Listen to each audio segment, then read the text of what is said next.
Kamusta ka, kaibigan? Suko ka na ba sa buhay mo? Tila baga napakadaming mga problema sa buhay.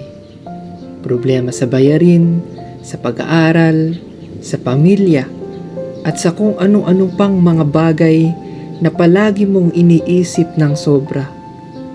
Kapatid, ang sabi ng Panginoon sa Mateo 11 verse 28, "Come unto me, all ye who are tired and heavy laden, and I will give you rest."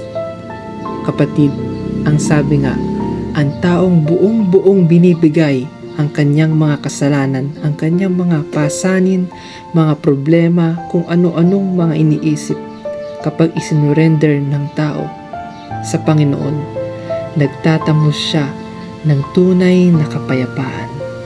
Kaya kapatid, huwag kang susuko.